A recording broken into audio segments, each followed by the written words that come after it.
I think what I try to market, the way that I try to be able to do things, is like I try to get to the biggest pain point and try to get to the core of it. Like understand, like, man, I'm inside this situation, and if I don't get out of it, I'm going to end up hurting even more. Right. And that's especially true with like the current product that I have right now, which is I'm basically getting to people's pain point that they're doing whatever they can on Meta and they're not getting the results, and they're in constant fear themselves that Meta's doing things in the background that's just going to take their money. Right. So it's kind of like a fear, but more I'm hitting more of a pain point when it comes down to it. And then I go, hey, this is what I do, and this is how I get the results. And I'm going to show you on how to be able to do it, because I understand the fact that Meta is in a position that they're just going to take your money. Right. So I hit more on the pain points than I do the actual fear itself.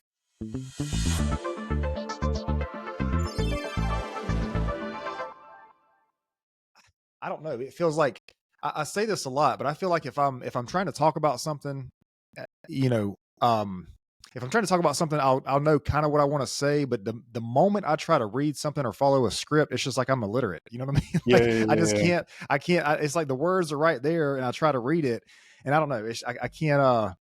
It feels a lot better to just do it naturally. Just a Yeah. conversation. I think that's easier to listen to too, because you can Yeah. tell if like somebody's like reading a script basically. Yeah. Yeah. Yeah. No, Um, totally got it.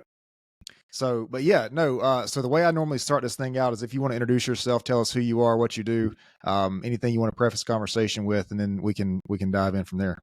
Yeah. Absolutely. So whenever you're ready. Yeah. Hey guys, so my name is Eddy Miranda.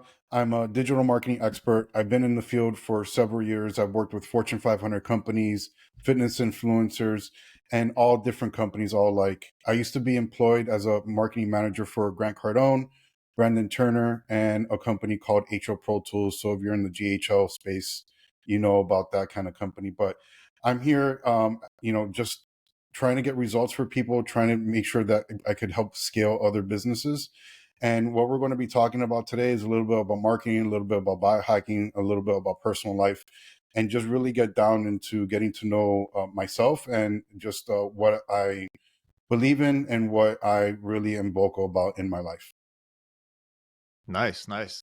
So digital marketing, is there like what do you do with digital marketing? Because I feel like when people hear digital marketing, it's like I think people think of like Google, they think of Facebook, they think of like the actual, I don't know if email marketing is considered digital marketing. I mean, is there like what do you think? I guess Yeah. like how do we define it? Yeah. So digital marketing is basically anything that's online, right? Okay. So anything from your paid ads to your funnels, maybe your Shopify store, and even your email marketing, like anything that revolves around you having to have an online presence. Okay. Um, so when I say digital marketing, I've pretty much ran the gamut in every aspect of it, because you have guys that just do paid ads or paid media, like stuff on Facebook and Google ads and things like that. And then you have guys that just do the funnels and the landing pages and things like that, or maybe the Shopify store.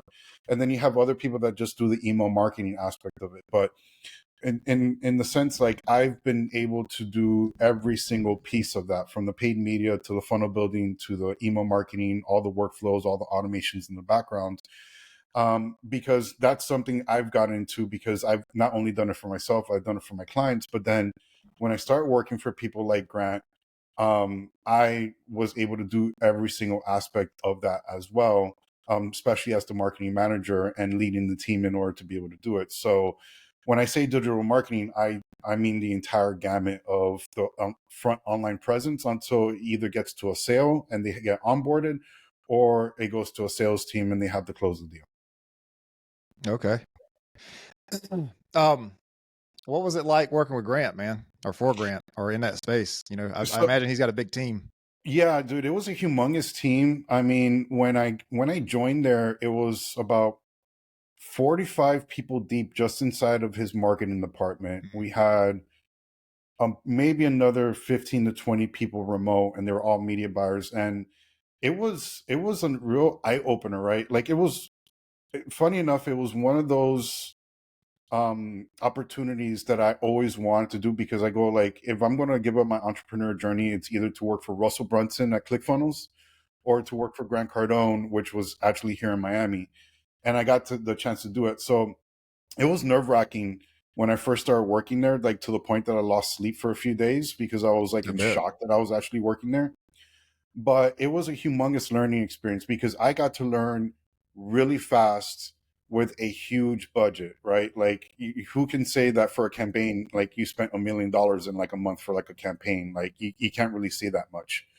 So the fact that I was able to do that and learn things, and things that learned there, I still utilize today. It was an amazing experience in that sense, that I was able to learn all that stuff super quick and super easily with such a big influencer like himself.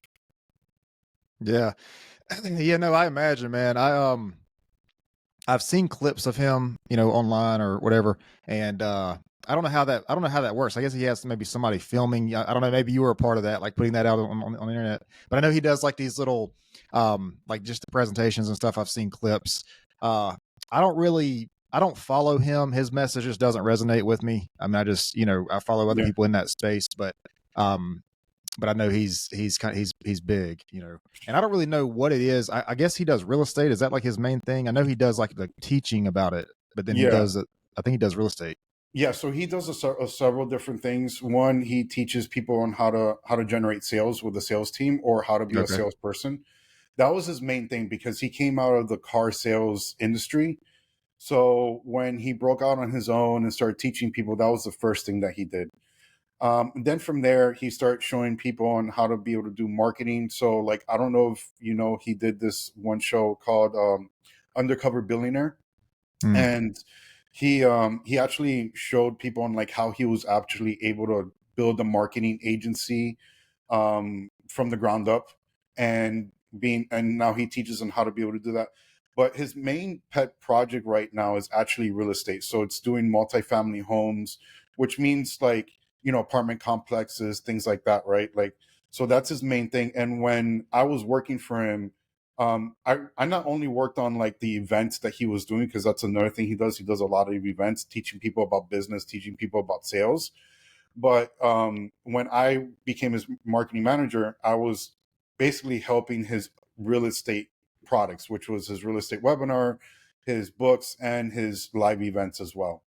But that's his pet project. That's where he's at. That's where he's focusing most of his time at now, is on the real estate side.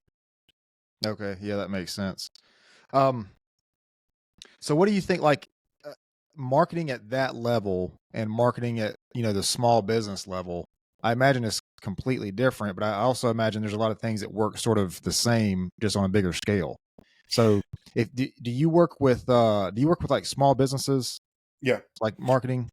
yeah, I definitely do, and I think the concepts is still the same. It's just to scale that where it's at, depending on Right. the company, right? So a lot of things hold true right now, especially in today's market, right? Like, and I start realizing this during Grant, like when I start working with Grant, start realizing this when I start working with other companies as well. That there's this humongous trust recession in the market right now, and I think the reason that there's a trust recession, and a lot of people could back me up, is a lot of people have been burned, especially after COVID. And what ends up happening is like a lot of people just want to go straight to a high ticket thing. And what do I mean by high ticket? It's like, oh, you're trying to get somebody into a program for like $3,000, $5,000, $10,000 right off the bat, without people getting to know who you are. Right. And because of the trust recession that's been happening for the past couple of years, and I think it's really adamant now, you have to build this level of trust. And this has to be with Grant, this has to be with where I worked with Brandon Turner. And even with small companies, like I'm dealing with small businesses right now that we're dealing with the exact same thing. It's like there has to be this level of trust. And how do you build that level of trust? Well, um, there's a couple different ways. One, and this is a strategy that I'm doing right now. I get people in with like a low ticket thing. And what I mean by low ticket, well, they're spending like $27, $37, $47 with me initially. And that already gives me a paid customer that now they're seeing my content. They came in at a low price, but now I could actually send them into something higher. The other way to be able to do it is to be able to really brand yourself with your social media. And that's very Mm, huge right now. Because at the end of the day, what ends up happening, even if you're running ads to a cold audience, and what I mean by cold is like people that have never met you before, they're right, going to want to be able to check you out. right. And in order to do that, you either spend a little money with you, try to check you out, see if they like you, or they really have to go into your social media and see your brand, what you're talking about, what your message is. And that's at the forefront right now of everything. So that strategy holds true whether you're a humongous influencer or if you're just, somebody starting out that's a mom and pop and really trying to get out there right now and start to build a business. Okay. So, so we're talking a lot about like building a presence, like an online presence. Yeah. And I think a lot of people think about marketing as trying to lead generate. And I guess you are kind of doing that, but like I think people think that when they think marketing, they think of, putting marketing out there to immediately get a sale. But my understanding of it is marketing is more of a long-term strategy to build a presence, whether it's online or in the community or whatever it is. Yeah. Like if you go, I mean, yes, you're going to probably get leads from it, but it's not like I don't think it's that transactional to where you'll just put marketing out and immediately get results. I mean, maybe you immediately get results, but I guess the what I'm trying to say is it's more about building the presence than it is about trying to specifically lead generate. Because Yeah. so in the landscape, like in landscaping, in any trades industry, one piece of marketing that really does well, believe it or not, is direct mail, like door to door direct mail. You know how Mhm. you get your mail, get your mail, and it's got like a flyer about some business or whatever. Those actually do pretty well, but that's more of a specific targeted thing. That's not necessarily building a presence Correct. like if you get on Facebook and you run Facebook ads and you're sort of building that presence in the community, or if you're networking or whatever and you're sort of building that presence, I think that's maybe a different form of advertisement. Yeah, so there's like a brand awareness that comes with it, right? Yeah. So you're building your brand because you want people to be see you as a recognizable company or figure or whatever the case may be, right? So like think about it this way, like you automatically know who Apple is, Yep. right? That's a brand. And that's where you want to be able to get to. And you utilize different strategies, one being organic, which is like utilizing your Instagram profile or your Facebook profile, TikTok, things like that, in order for people to see you. But then you could get fast results with paid media as well. Now, as time goes on and people get to know you a little bit better, then you start getting better results. You're not going to be a millionaire on day one, Mm, right? You're still going to have to build it, but it is like what I say to a lot of my students. It is the gasoline that you add to the fire, yep. right? With the paid media, and it just works so much quicker. And again, you're not going to get immediate results. You're going to have to build this over time. Organic takes a whole lot longer, right? Because people have to find you, they have to get familiar with you, and things like that. But when you're doing paid media, like you could be in front of them every single day, and that generates awareness, that generates more touch points, that people get familiar with you, right? So I'll give you a great example. I have this one product that I'm selling, which is how to do paid ads in the way that I do it in order to get results. I have people landing on my page for like a month before they end up buying, Mm, right? So it takes time, whether it's paid media or whether it's organic. It's just the paid media just adds a little bit more kerosene to the process. okay. Yeah. I don't know. I guess another way to phrase this is like when so should we be more concerned about building a presence or trying to make a sale from the marketing? Because Yeah, if you build the presence, the sale's going to come.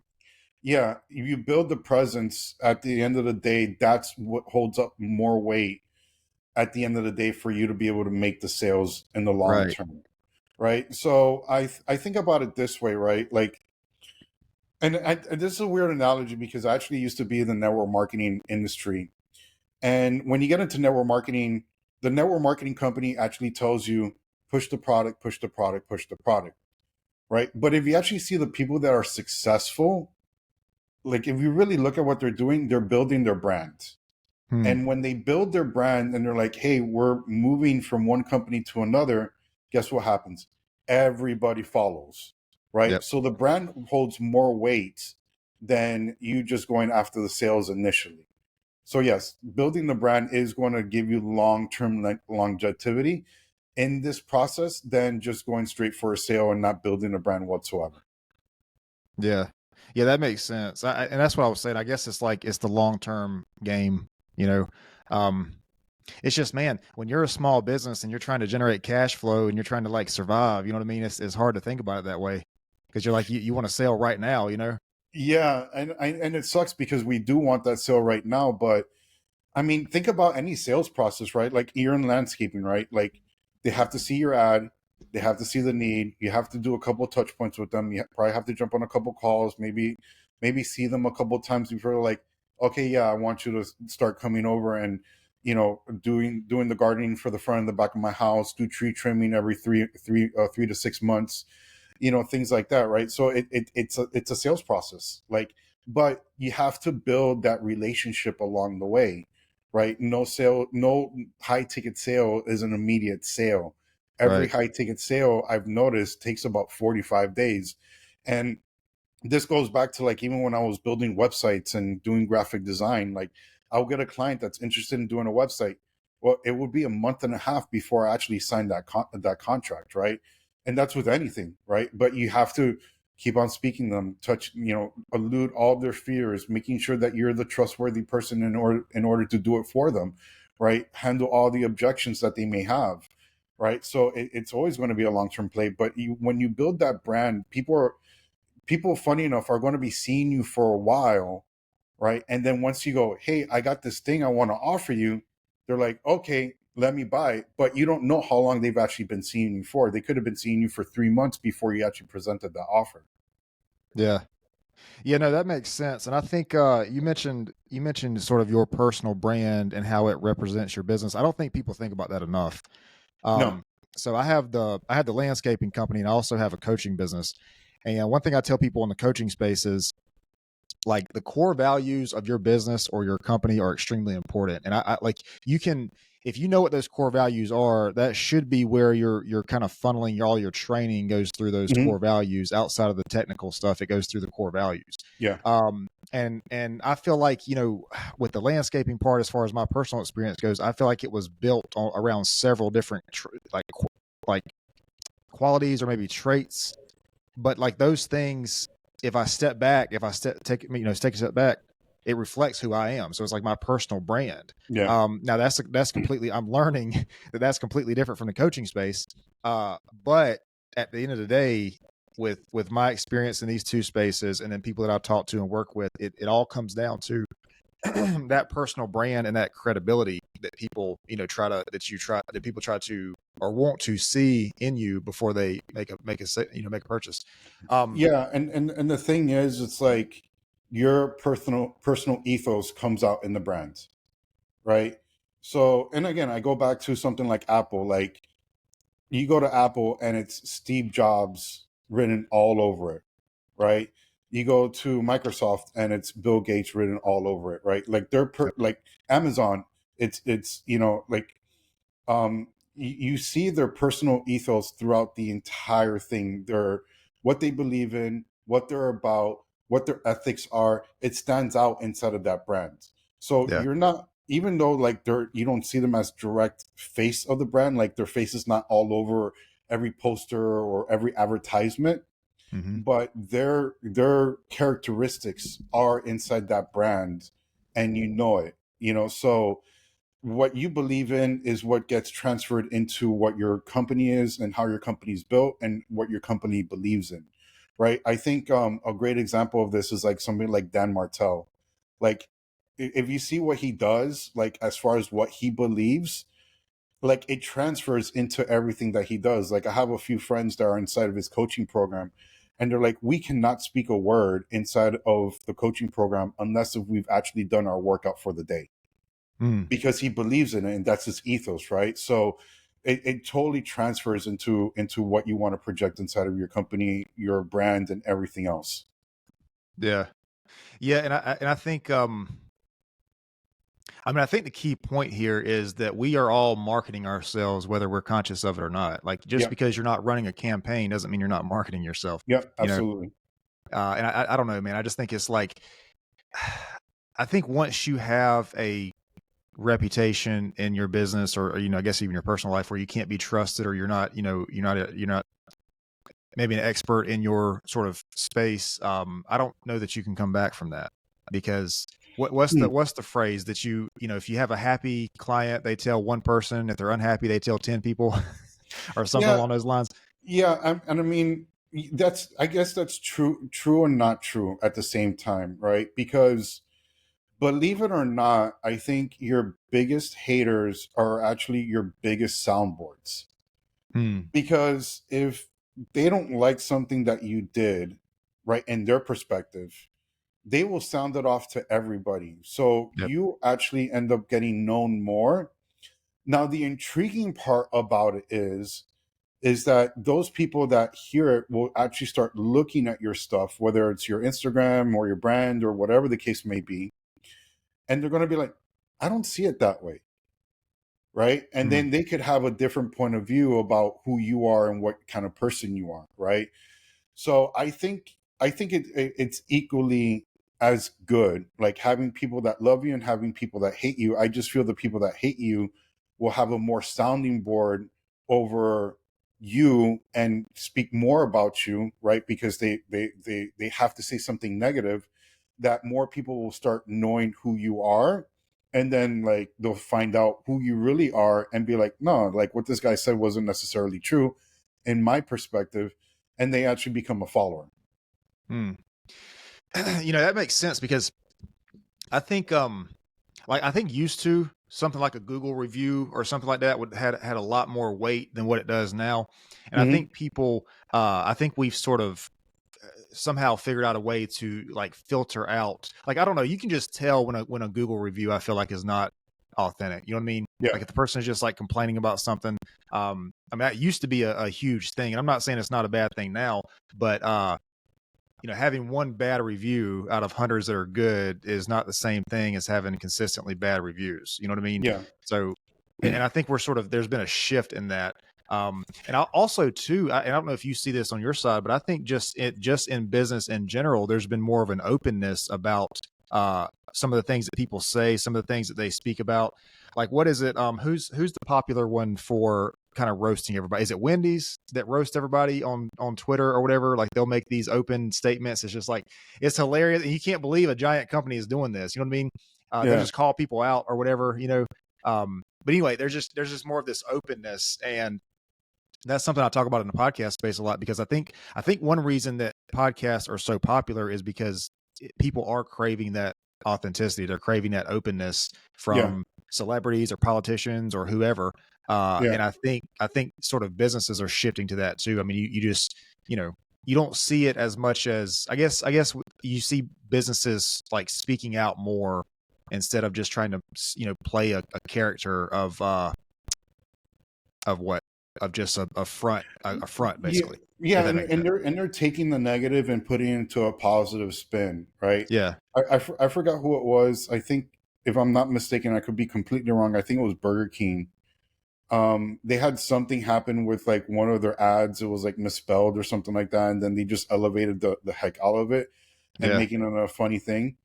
Um, but you use everything in order to, you know get a bigger presence at the end of the day, right? So um I don't know if you're into politics, but like just recently there was a scuffle between, the president and Elon, yeah, and whether or not that was truth or not, I think that that was more of a ploy for people to start talking about them even more, yeah, right? So you could use different things in order to stir up that conversation, right? Even if it comes things out to a lawsuit, and people talking about that, that's more conversations. The more people that could talk about you, the better it is. The more people get to know who you are, right? yeah, Like there's this guy down here in Miami. His name's Wes Watson. Huge fitness influencer, and he does things erratic so that people could talk about him at the end of the Right. day. Now he's a good guy. I know Mhm. friends that personally know him. They vouch for him. But when it comes to an online presence, he does things in a certain way so that people could talk about him, right? And it's funny enough, and I totally agree with this. There's this Instagram page called Bob Busters, which is like they try to rip any major influencer to shreds. But I'm like, dude, if you're not making it on Bob Busters, you're not making an impact, right? Right. Because Yeah. there has to be something negative that somebody has to say about you, or somebody that doesn't like about you. And if you don't make it into something like that, then you're not making a dent, right? Because at that level, they're going to have to be talking something negative about you, whether it's true or not, you know? Right. Yeah, I think that's the exact framework that Andrew Tate used to blow Yeah, up. He just he just went online and said like the most outrageous shit he could think of, exactly. and I think that's how he blew up. Like that's I mean, Yeah, but whether people agree with it or not, I mean, they certainly enjoyed the drama, or they found it yep, entertaining, or they participated in some kind of way because that's what boosts the algorithm. The more people that exactly. watch it or interact with it or whatever. So, it's interesting, man. It's really interesting. But I think that makes me think, is entertainment a good way to market? Like, would that be a good way to market things? Because you always hear of, I guess traditionally it was like some sort of emotion, like you mentioned Apple earlier, Yeah, and somebody told me one time that what Apple does that's really good is they show you the product, but they show you the lifestyle that you'll have with correct. the product. Like they Absolutely. they sell the lifestyle, Yep. and I think that's very well, that's inspiring for a lot of people because everybody wants a good lifestyle, but I mean that's what they do is they promote the lifestyle, not so much the product. Correct. And the thing is, it's like it's more the promotion than anything else, right? Like, and I'll give you like two great examples. Like, I used to do crypto trading, things like that back in 2021, and something I learned from that was that you buy the hype, you sell when the date actually hits, right? So like, there's so much hype until like, oh my god, it's going to happen on this day. Someone and you see like the price rising, and then all of a sudden the date that's supposed to happen, everybody sells and everything drops, right? And Hmm. everybody's expecting like this big thing to happen. So it's all about the promotion. And another great example of that is like, think about like the Mike Tyson Jake Paul fight. Yep. Like the promotion for that was insane. The fight itself was lukewarm, Right. right? But it got the highest rate. It got to the point that Netflix was going down. Nobody could see the fight because like Netflix couldn't handle the traffic. The amount of money that they made going into it was insane, right? But the actual fight itself, I'm like, look, you're looking at a 50-year-old Mike Tyson and a 20 something year old Jake Paul, right? Right. There's a huge difference in there. And you knew the fight wasn't going to be mediocre, but the promotion towards it was insane. And that's with everything, right? Like, we have to be doing the promotions that's going to hype everything up to get Mm. people to where it's at, right? So the promotions where it's at on everything we do. So that includes the entertainment factor of things. And if you're entertaining enough, people will gravitate towards that. So okay, so that's really good to know. What do you think other than entertainment? Is there a certain like goal you should have as far as like eliciting certain emotions, or I mean, because entertainment, I guess, is like entertainment, but um, is there a certain goal you're trying to stimulate in people? I mean, I think unfortunately, I think a lot of marketing is based on fear. You know what I mean? Like people Mm, they don't want to be unhealthy, or they don't want to be sick, or whatever it is. They don't want to, whatever the case is. But I don't feel like that's a powerful way. It, I don't feel like it's a moral way to motivate people, and I don't feel mm. like it's sustainable either. I would never try to, persuade somebody with fear to buy my product. But Yeah, I do think that's a thing there. yeah. There's a thing, and I have seen some people utilize fear. I think what I try to market, the way that I try to be able to do things, is like I try to get to their biggest pain point Hmm. and try to get to the core of it. Like, understand, like, man, I'm inside this situation, and if I don't get out of it, I'm going to end up hurting even more. Right. And that's especially true with like the current product that I have right now, which is I'm I'm basically getting to people's pain point that they're doing whatever they can on Meta and they're not getting the results. and they're in constant fear themselves that Meta's doing things in the background that's just going to take their money, right? So it's kind of like a fear, but more I'm hitting more of a pain point when it comes down to it. And then I go, hey, this is what I do, and this is how I get the results, and I'm going to show you on how to be able to do it, because I understand the fact that Meta is in a position that they're just going to take your money, right? Right. Um, so I hit more on the pain points than I do the actual fear itself. And I think that that's a good way to do it, because at the end of the day, when you're doing marketing, you're going to have to take people from a specific point in their Mm-hmm. life. Like, I'm here, like I want to be able to achieve certain things, and you're trying to get them to another point in their lives that like it's the end result. And Yep. then in between, you got to show them like, with the way that I do things, I could take you from here to here, Okay. right? So it's more of a pain point, and then trying to alleviate their pain point by the solution that you're trying to present is the Yep. way that they're going to get the results. Yeah, that makes sense. I want to ask you about call to action, because I feel like, I feel like one of the reasons Amazon is so big is because, first of all, they have access to, you can literally buy anything on Amazon, Yeah, but it's so convenient because it's like 2 clicks and it's on its way. You know what I mean? yeah, Versus if you go to a website, unless you have your information saved, and even if you do, you have to put in your information, you have to look, update your credit card or whatever it is.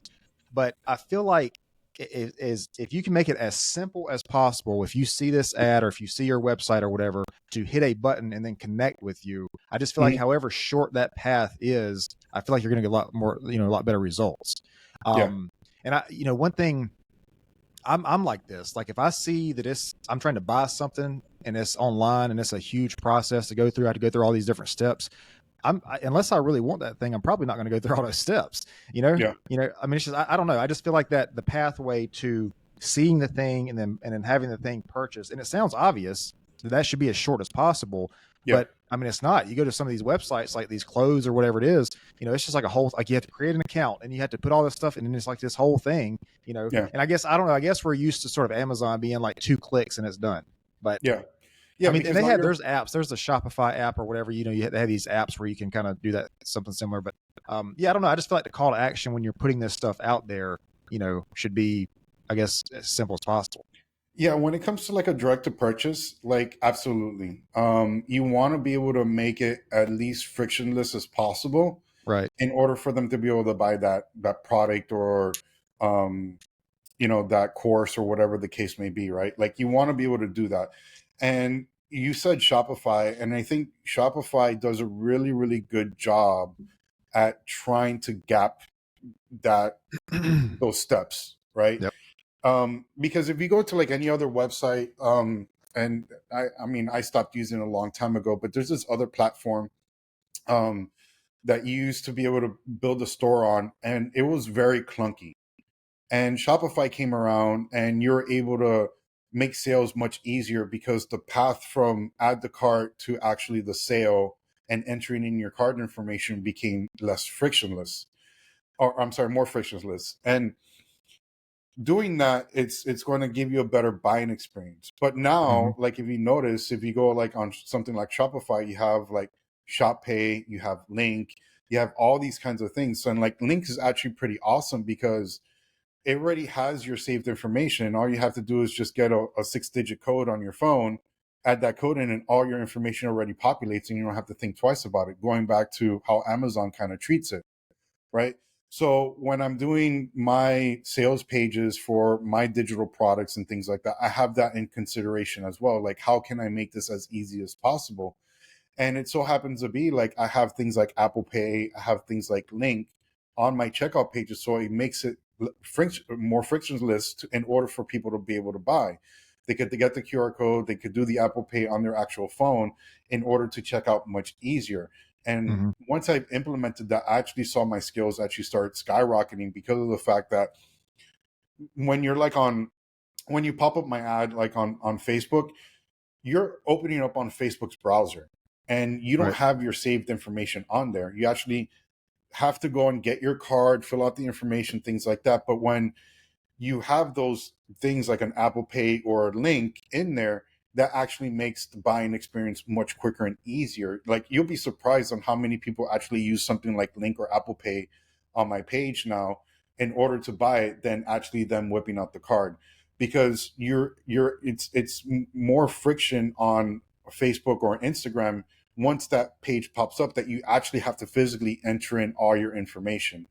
So having that call to action be, in a way, less steps and less friction is the best way to go in order for you to be able to make more sales. Because if anybody feels deterred in any way, like, oh my God, like I have to go walk to the other room and get a card and things like Mm-hmm. that, like it's just going to stump the buying decision.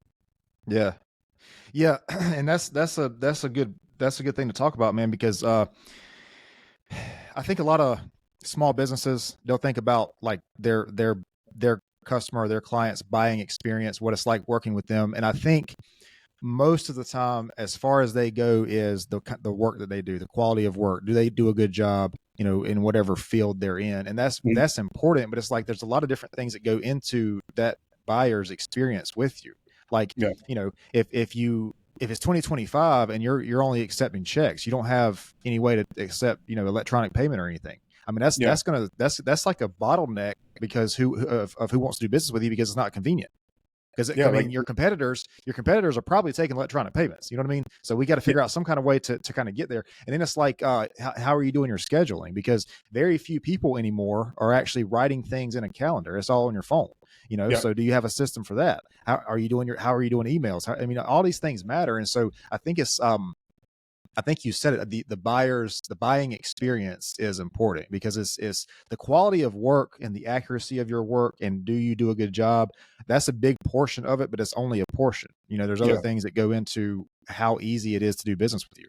Yeah, there's a time to add that friction, and there's a time not to add that friction, right? Like the time to not add that friction is when they're buying something straight up, like, hey, it's this much, I'm going to buy it from your store right now or from your landing page or whatever. Like you want that to be as frictionless as possible.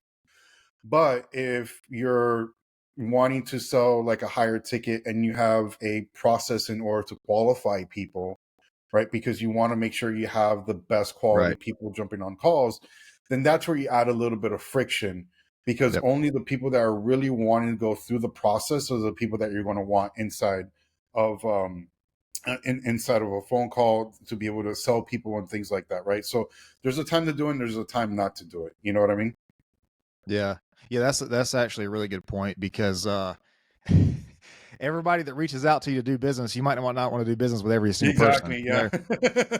Um, But if you want to buy my product, like buy it all day long. You know what I mean? But if we're going to be exchanging a good amount of money, and I want to make sure that you have the capital in order to be able to invest. I want to make sure that yep. you have the tools in order to be able to be part of this.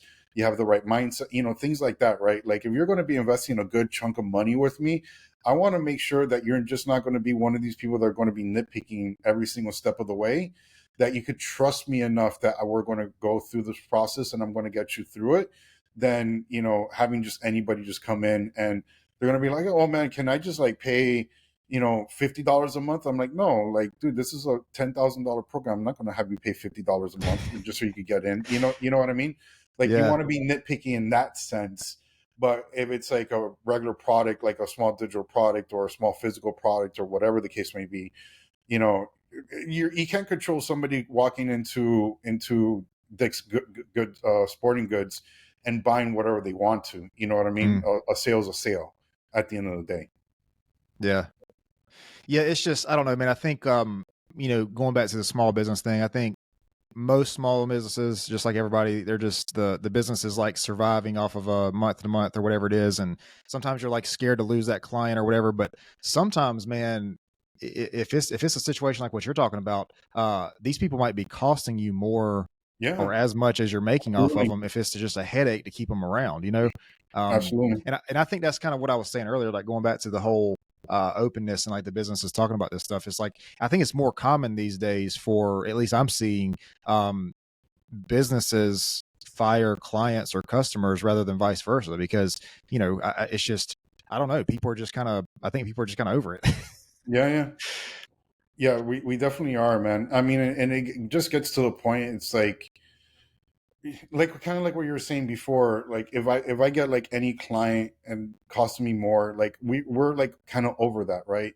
Yeah. It also goes to the point like, a- am I charging what I'm really worth, right? And a lot of Mm, times in business we're like, yeah, I just want to get whatever client and just be able to make money off of it.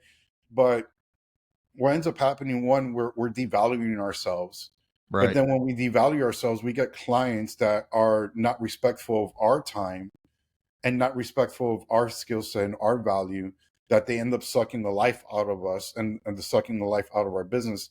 And at the end of the day, we're like, we're put in a position. It's like, man, but this is like money. But what if you let go of that client, raise your prices, and you get a far better client, and you're doing less work for more Hmm. money at the end of Yep. the day? And that's a struggle with any business owner that goes through that. It's like, no, I need the money, and like I'll race to the bottom, in my price, right, Yeah. in order to be able to get the client. And at the end of the day, you may not want that client. And again, like what I told you, I used to be in the landscaping business. Like I used to do estimates for one of the biggest, or used to be one of the biggest companies here in Miami. And I would go to like these municipal bid openings, and it was always a race to the bottom, right? And the person that ended up wanting it based off of price, we will follow up with the contract after the fact, and they're getting hit with fines because they really didn't read what was involved with the job. They're constantly getting penalized. They're not doing the work that they're supposed to, and they ended up costing the company more money Yep. by doing that, right? So imagine if you do that with your business and you're racing down to the bottom, it's going to be costing you way more money racing down to the bottom on your price and devaluing yourself than you would raising up your prices, getting the good clients, and actually really making money out of it. Yeah. And man, I've been through that fight too. I've been there. Like these, uh, there's certain industries that not all of them, but certain industries always go for the bottom dollar, Yeah, always.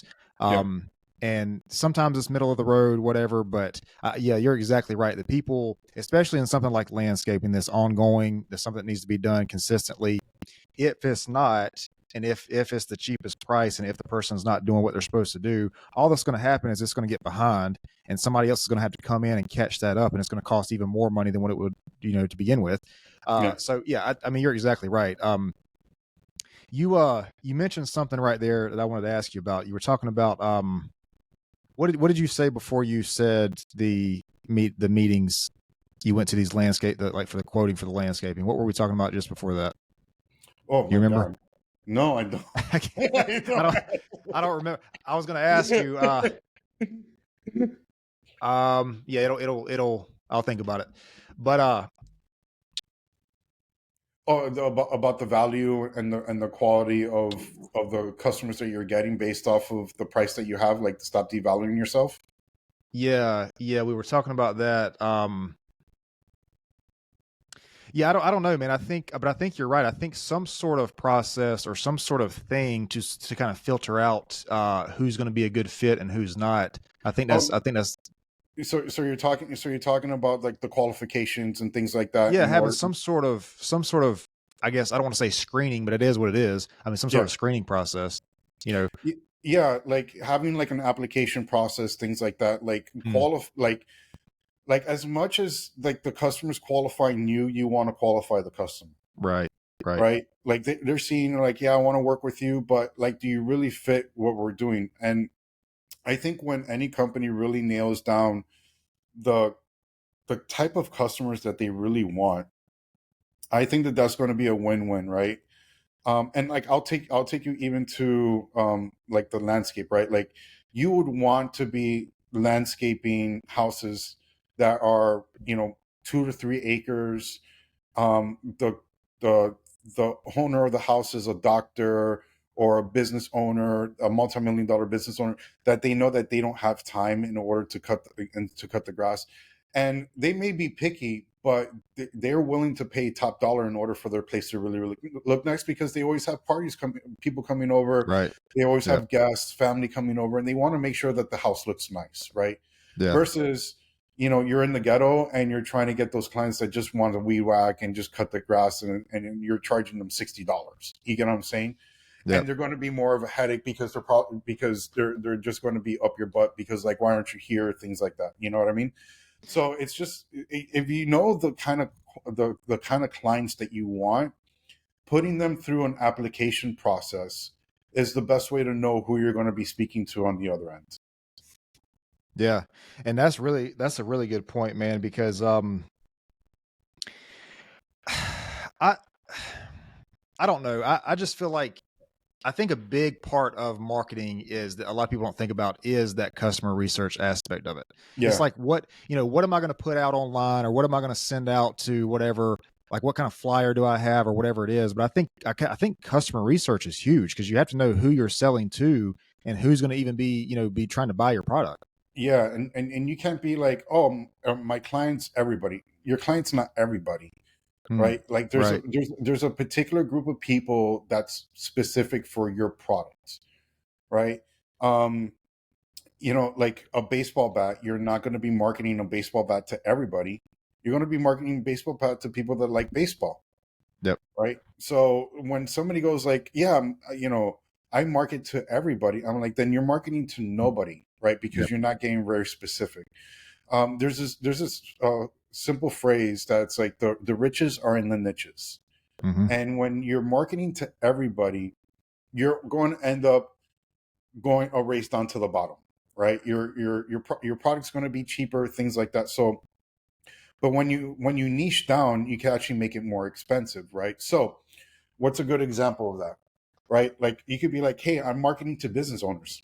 All right, cool. Business owner is anything like a brick and mortar store, an e-com store. A business owner is a business owner, Hmm. right? So when you're trying to market to business owners, you can only charge a certain amount of money, right? But then you could be like, okay, well, I want to market to local business owners, right? Okay, brick and mortar stores. All right, perfect, right? Now you could charge a little bit higher, but then you're like, okay, well, I really want to market to business owners that owns gyms and has a specific amount of members inside of it.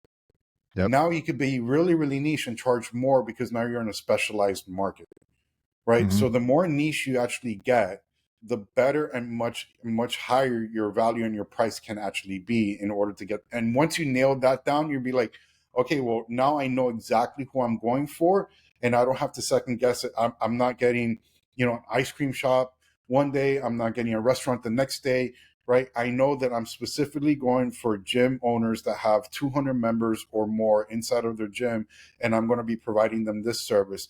And now you could hyper target them every single step of the way and go like, I know exactly what your pain points are, I know how to be able to fix it. And now you could actually really get results for every one of those clients that you get and charge more, right? So the more broader you go, the cheaper you are. You're not going to be as specialized, and you're not going to be able Hmm. to drive those specific results because now you're figuring out for different kinds of people what they kind of have, versus once you get more narrowed down into who your target audience is, then you'll be able to really figure out how to be able to construct the messaging for them and have the product that they need that you can solve the problem with them much easier and much faster. Yeah. Yeah, no, for sure. And I think too, you mentioned pain points earlier about, like, I guess you work with the business, whatever their pain point is about the Yeah, marketing. Your ideal client also has pain points. And I think correct. it's good to know what those are that you can maybe solve for that person. I think Yeah, a good thing that I recommend for people is like coming up with an avatar for their ideal correct. client and like what their problems are. I mean, you can go specific as lifestyle. Like, I mean, if your product is related to a family, do they have a family? Like, how big is their family? Whatever. Like these things really matter. I made a presentation for something a while back for the landscaping company, and I had three avatars of what we were looking for. Yeah, An industrial property manager, a commercial property manager, and a residential homeowner. And so that was really good. It laid out sort of everything that these people, kind of their personality, like who they are, what they need, what they're looking for. But I think just knowing that about your audience or your clientele, I think is really important. I don't think a lot of people think about that because I think you are right. I think it's like, oh well, everybody is my audience. yeah. And that's what majority of the business owners think, right? But even then, you said that you have three different avatars, and Hmm. when you go speak to each one of those different avatars, you're speaking to them in a different way. Exactly. Yeah. because each one of them has a different pain point, Right. right? Like if I believe one of them you said that like a complex, like a business complex, right? Yep. Is one of them, right? Yep. Like their pain point is different than the person that has a high end house, Right. right? So you're going to be speaking to the owner of the property in a different way than you are going to be speaking to the person that has a high end property, right? Yep. Because their needs are different. Their needs is like, I just need this mode. I don't need this overgrown. I need my stuff, like, and we're in South Florida. I need the stuff to be cut for hurricanes, every 6 months, things like that. That's all I really need. They have a different pain point. I just want to make sure that you guys do this in a way that doesn't get in the way of our businesses, right? Right. The high end is like, okay, well, I want my hedges trimmed, I want this done, everything like that. I want it kind of stylized. I want you guys to replace my turf from St. Augustine into, I forgot what was the other one. It was like the grass turf. I forgot the name of it. Um, but change the turf, and that needs to get molded in a certain way. I want the lines to be able to show, like if it's a golf course, like they're going to have different needs, right, than Mhm. the guy that owns the actual property itself, right, of the businesses. So when you're picking out your avatar, you already know how you're going to be speaking to them, because they're going to have different needs from one another. Yeah, yeah, for sure. And I think that's something I've kind of experienced myself too. Because you're exactly right. These people, the homeowner and the commercial person, they have a different need, a different desire, a different fear. Even Hmm.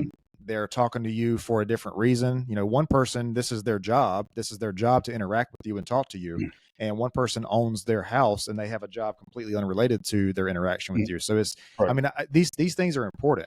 Um, and I think once you know that, you mentioned the niche earlier. Once you know that, I think that really helps you sort of define what your niche is, like what that is for you.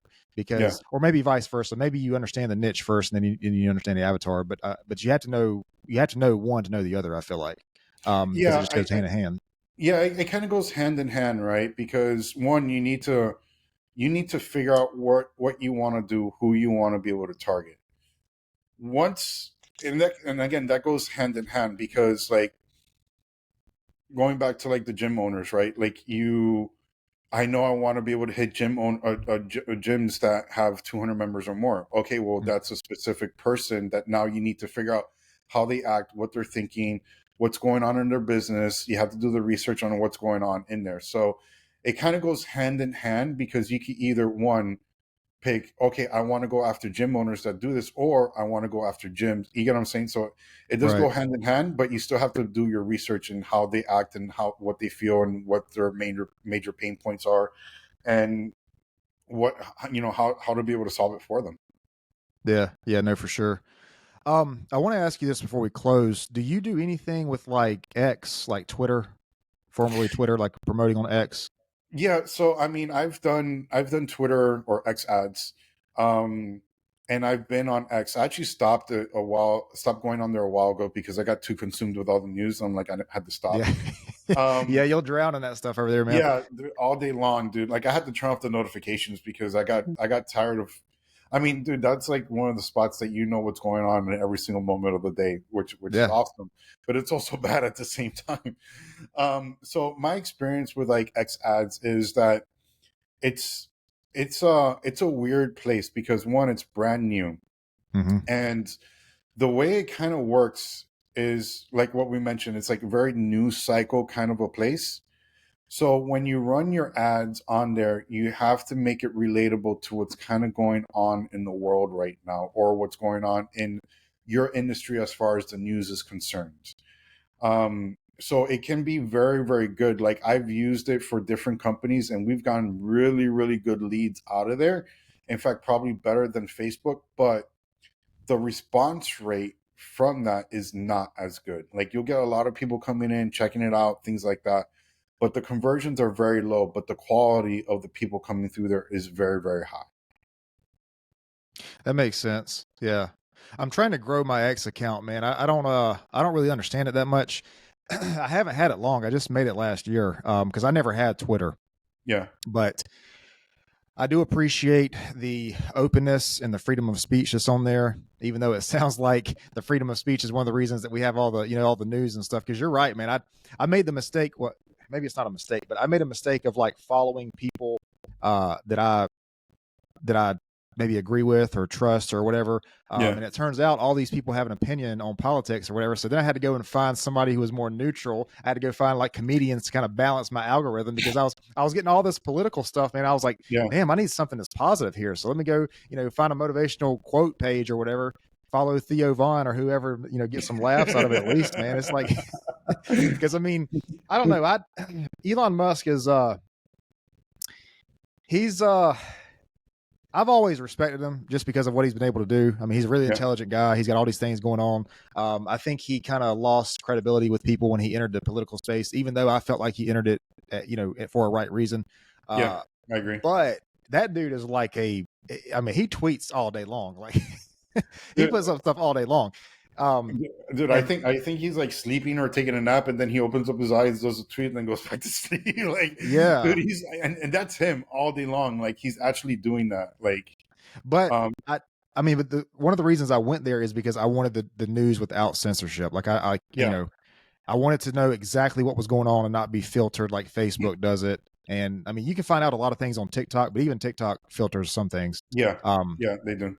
But yeah, anyway, so you got to be careful on X, but I do want to grow it because I feel like, I don't know, I feel like there's a future there, like especially as far as podcasting and anybody who wants to be sort of in that space, just because of the freedom of speech aspect of it. I mean, if you can make it through all the news and all the terrible stuff, maybe you have a chance, but yeah, no. I mean, and it's all the algorithm, right? Like, if you follow a whole bunch of news people and you comment and you like it, then that's what you're going to be getting. I remember one day on one of my old accounts, I'd start looking for wallpapers, and then all of a sudden that ended up being on my entire feed. I lost all the new stuff. But as far as like podcasting and things like that, like, that is a great medium because you could actually like place your entire podcast on there. Like, you can't really do that on Facebook. You definitely can't do that on Instagram. You could do it on YouTube, but it's, and again, it's a great searching platform. But if you want that other place, like that other platform where you could do the exact same thing, almost like YouTube, and have it like kind of like showcase is X, because they're trying to build that platform in a way that it's a multifunctional platform. Mm-hmm. And what I mean by that is, like, you could have reels, you could have long form, you could stream from there, have your shows and stuff like that on there. You could have something like, I don't know if you ever heard of Clubhouse, but it's basically like a room with all these speakers. You could have that there too. But the way to be able to start breaking out on X is to do a lot of collaborations with people, getting people to retweet you as much as possible, and getting to connect with people. You could blow up pretty quickly on X if you actually do things like that. Okay. Yeah, I'll have to check that out. I think I don't think nearly as many people use X as they do Facebook or Instagram. I know some people don't even have it. Yeah, and if they do, they're kind of like you. They've backed off from it a little bit. Yeah, I just backed off because of all the news.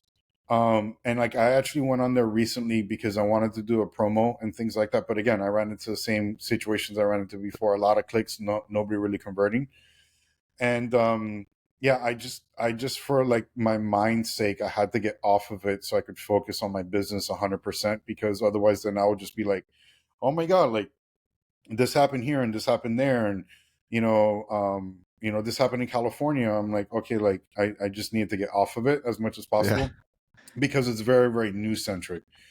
Right. And I think if you're not news centric enough, you're going to have a really, really hard time breaking out on X as well. Okay. That makes sense. Because there's a lot of trends out there now, especially like on TikTok. Like, you'll see people, they have one video that does very well, and then their entire account becomes based on that one theme, whether it's like a comedy or whatever. Like, I saw there's one guy on there that he does I guess he does mobile detailing or whatever, but his entire thing, like, there's a certain way that he does it that makes it look a certain way. Yeah. And so I'm not saying that's necessarily a bad strategy, but my question would be, can you sustain that? And do you even want to sustain that? Like if you have a video that's about something random and it does well for you, do you want to just spend all your time making content based on that thing? I don't know. I don't know. I mean, it's weird. TikTok's a weird one, man, because people, first of all, people do very well on TikTok. There's a lot of people who have built a TikTok, and I'm assuming it works with all social medias. I spend a lot of time on TikTok, so that's how I know.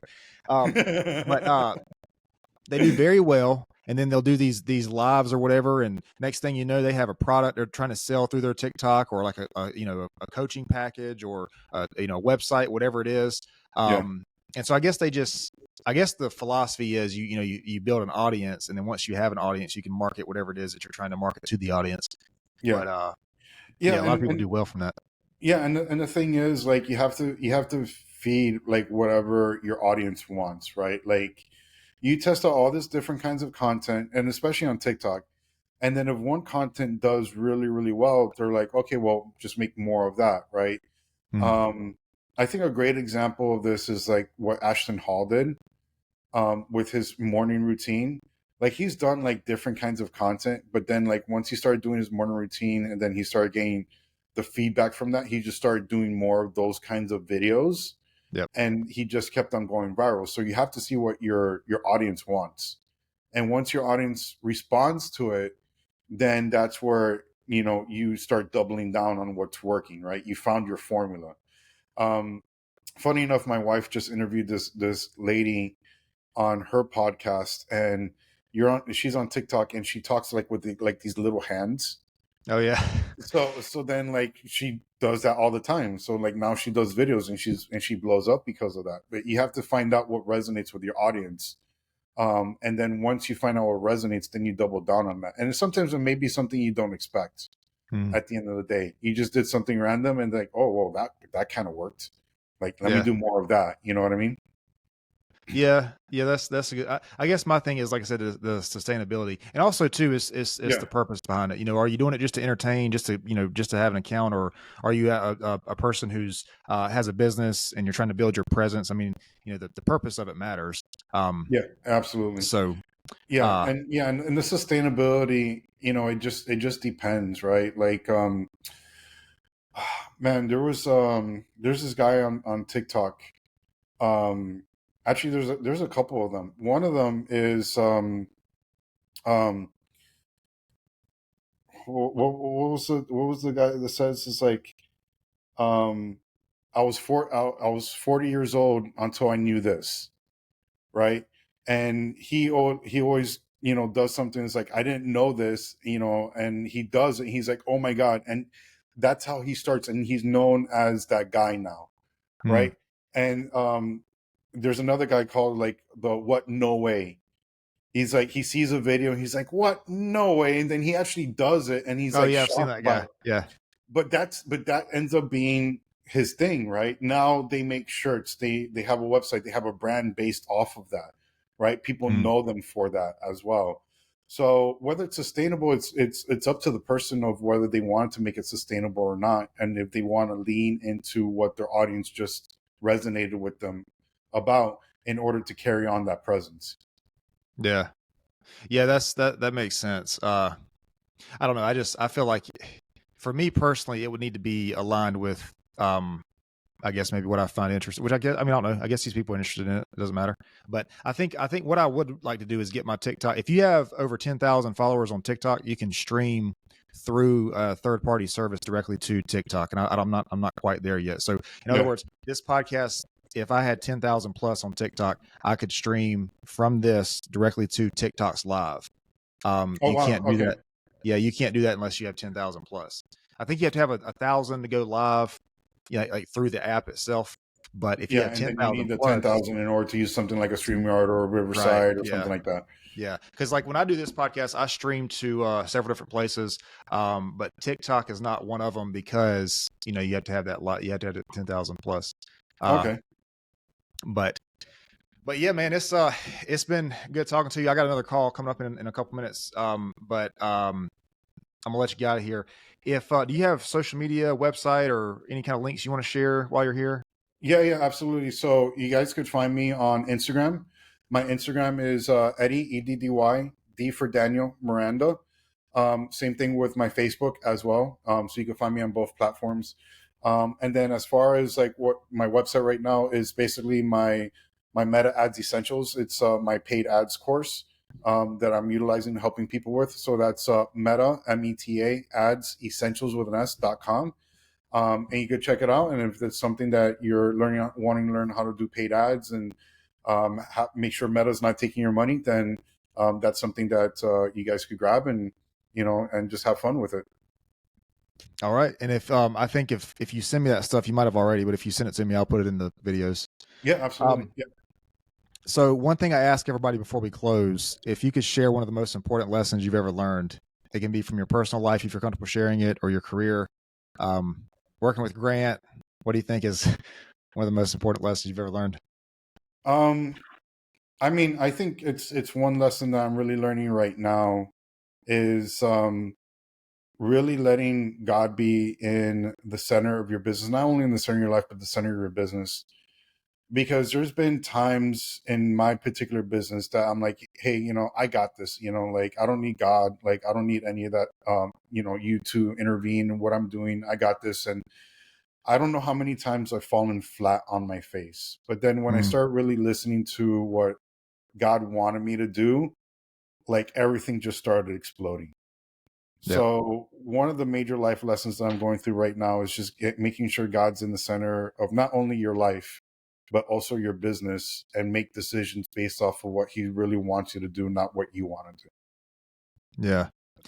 Yeah. I think, I think the reason that's hard for us, man, is because it's like it gives up control, and we think that we have Yeah. the control over that. We think we want to control the outcome, especially when it's something that matters to us, like a business, building a business or growing a Yeah. business. I think that we think that if we have some sense of control over it, we can control the outcome, and that's not always the case. So Yeah. I think that's what makes that hard, because I've experienced that too. Yeah. And I just experienced it myself because, um, I thought I had to go in one direction, and no matter what I did, nothing worked out. And then God's like, no, you're just going to have to reposition yourself. And instead of leading with, um, and going back to the niche and your audience, right? Instead of leading with this, what you think it is, lead with the latter, which you thought that you didn't need to do. And once I made that shift, like everything started exploding in my business. Right. So a lot of times we end up being hard headed about it. Like, no, I'm doing it this way. And when you submit and you're like, okay, God, you want me to go in this direction instead, then that's when everything just going to explode for you. Yeah. Yeah, for sure. For sure. Um, well, listen, man, it's been great. It's been great talking to you. I appreciate it. Same. If you can hang out for just a second, and I'll explain the upload process to you, but I do Yeah. appreciate the time here today. Same, man. Pleasure to be on your podcast, man. Thank you.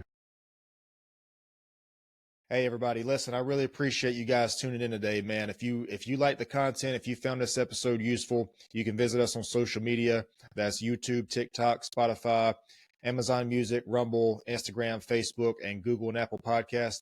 There you can like our videos, follow, subscribe, and share. And again, we appreciate it. We'll see you next time. This episode is brought to you by Excel Coaching Academy.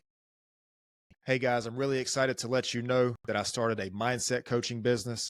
So what I want to do with this business is I want to help entrepreneurs, business owners, salespeople, leaders, and fitness enthusiasts or athletes develop the right mindset to increase revenue, improve business or performance, and overcome the challenges needed to become the best version of themselves. You can get more information about this by emailing info@excelcoaching.academy.